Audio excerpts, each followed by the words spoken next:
Welcome back in at 7. This right here, the moment sparking parenting and accountability conversations throughout the world tonight, coming right out of Baltimore County.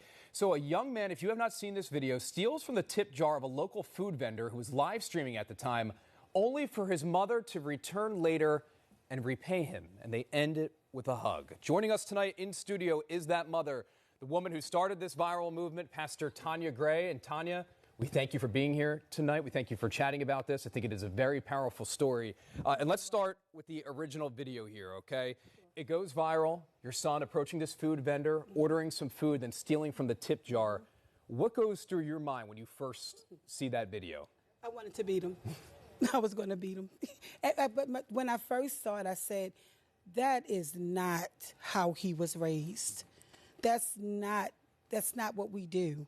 You don't steal from anybody. And my first thought was, what is he going through? What is going on in his mind? Now, look, you could have easily turned a blind eye to this. Mm-hmm. You could have pretended that wasn't your son.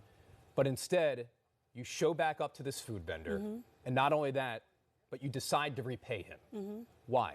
Because he deserved to be made whole. He's on a corner. He's doing a service. He's helping a community. He has the right to have what he has worked hard for to be whole. My son had no right to go in and take anything from him. If I'm working, I expect you to give me a paycheck. I don't expect you to take it from me. I earned it.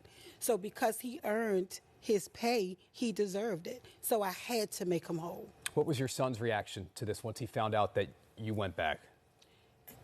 To be totally honest, he was fine. I think it was the whole viral thing that's like, oh my gosh, but he was okay. And I told him, I said, I'm going to have to make him whole because you had no right to take from him.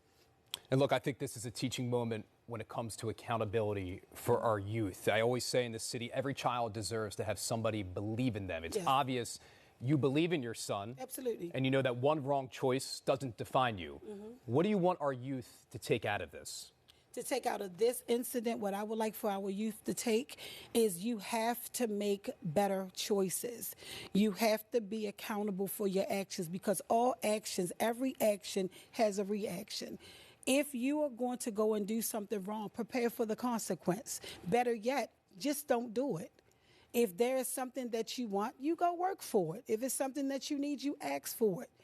But you have to love the next person the way that you would want them to love you. I wouldn't want you to take anything from me, so I'm not going to take anything from you. So you have to search your heart and make sure your heart is right.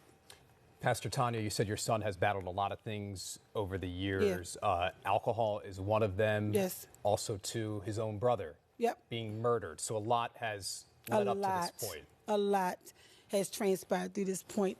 And it's the murder of his brother. It's the not dealing with issues that should have been addressed a long time ago. It's watching things happen and not addressing them immediately. So in a lot of those incidents, our children, if you think about it, our children have seen more death than we will ever see in our lifetime. And I'm 59, right? So every time you look at one, they have a friend's face on a shirt. They have a rest in peace on their Instagram. They're going to a funeral. They're looking at a murder. It's just crazy. And then we allow them to just walk as if nothing happened. You just lost 5 friends. You need to deal with that. You need to address that. And I believe that the mental health of our children must be addressed. We have to hold them accountable, but we must care for them also. We can't just call them trash. We can't just say that they're no good. We can't say it's the mother's fault or it's the father's fault. We have to care about them enough to check them and say you were wrong. And if you need treatment, let's find you some treatment. But we will not let you walk around broken.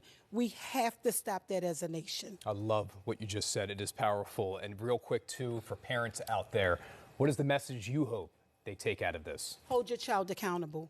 Don't ignore it. Don't look away from it. Don't allow the incident or the situation to embarrass you to the point that you're not willing to stand up. Our children are not trash. They're troubled. And if they're troubled, we need to address it. No matter what he did, at the end of the day, that's my son. Mr. Musa deserved to be made whole. He deserved to be restored. And in restoring him, my son gets restored because now he's in treatment. Now he's working his process. And when he come out, he'll be the one you'll do the next video on because he'll go shake Mr. Musa's hand himself. I love that. I love you being in studio tonight. You're I love so the welcome. message that you are sending all across the world to parents and Thank our you. youth. You're an amazing mother. Thank you. So thank you, Pastor God Tanya. bless you. Cutter?